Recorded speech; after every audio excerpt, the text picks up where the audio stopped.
আপনারা মায়েরা যখন জামাত করবেন তো যদি একের বেশি 5টা 7টা 10টা যা হবে তখন একজনকে ইমাম হতে হবে।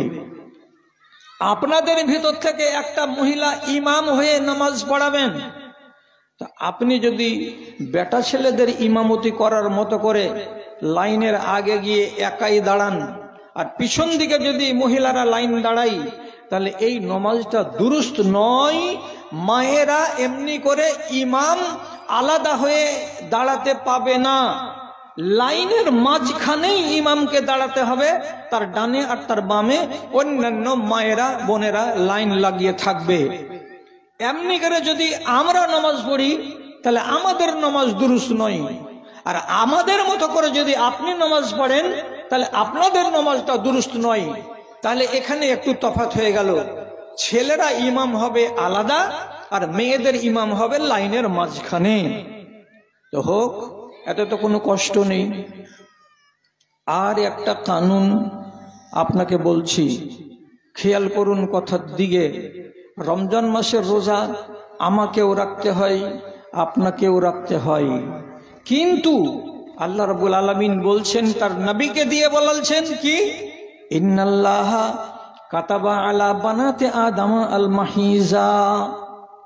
পৃথিবীতে যত আদমের বেটিগুলো আছে সমস্ত নারীদের কপালে আল্লাহ তাআলা তাদের নসিবে লিখে দিয়েছেন একটা নতুন নিয়ম এবং আলাদা কানুন।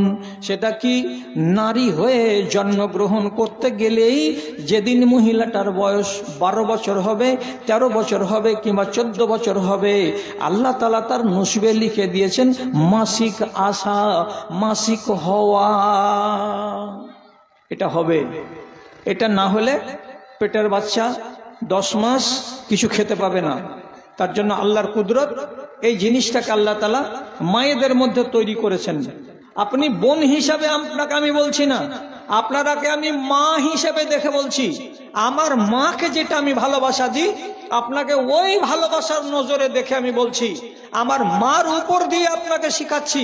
আমার মাকেও আল্লাহ তাআলা এটা দিয়েছিলেন, আপনার মাকেও আল্লাহ তাআলা এটা দিয়েছেন।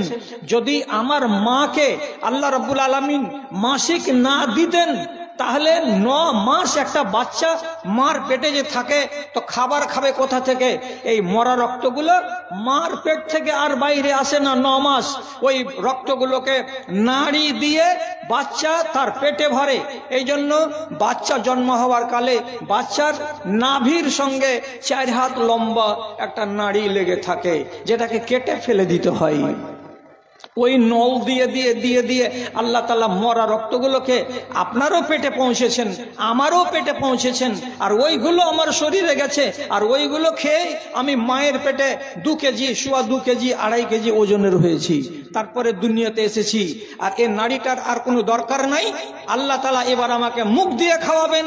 তার জন্য আমি জীবিত হয়ে দুনিয়াতে আসার পরেই আমার মায়েরা, আমার খালারা ওই ফালতু নাড়িটাকে কেটে ফেলে দেয়, আর আমার মুখ দিয়ে, আপনার মুখ দিয়ে মা নিজের স্তনটাকে চুষিয়ে বাচ্চাকে দুধ খাইয়ে মানুষ করে দেয়। তাহলে আপনার নামে লেখা আছে কি, যে মাস আসতে গেলে প্রতি মাসে রব্বুল আলামিনের পক্ষ থেকে এটা হবে যে মাসিক তার আসবে। পুরুষদের এটা নেই তো আপনাকে 4 দিন, 5 দিন, 6 দিন প্রত্যেক মাসে যে এটা হবে, তো আল্লাহ একটা আলাদা আপনাকে সিস্টেমে ফেলে দিলেন, কাজে আপনার জন্য আলাদা নিয়ম করে দিলেন রব্বুল আলামিন। কি নিয়ম করলেন? যে 4টা দিন রমণীদের মাসিক থাকবে, সেই 4টা দিন সে নামাজ পড়বে না, তাকে নামাজ থেকে মাপ দেওয়া হয়েছে। যেই 4টা 5টা দিন রমণীর কাছে তার মাসিক থাকবে, সেই 4টা 5টা দিন কোনো রমণী কোরআন মাজিদকে হাতে করে নিয়ে তেলাওয়াত করবে না। কোরআন মাজিদ তেলাওয়াত করা তার চলবে না।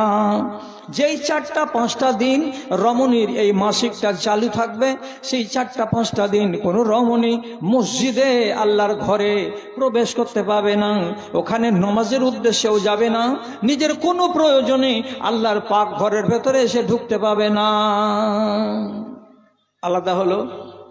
পুরুষদের এটা নেই, তো ওদের আলাদা কোনো কানুন নেই। আপনাদের নসিবে আল্লাহ লিখে দিয়েছেন, এই জন্য আপনাদের জন্য এটা আলাদা নিয়ম।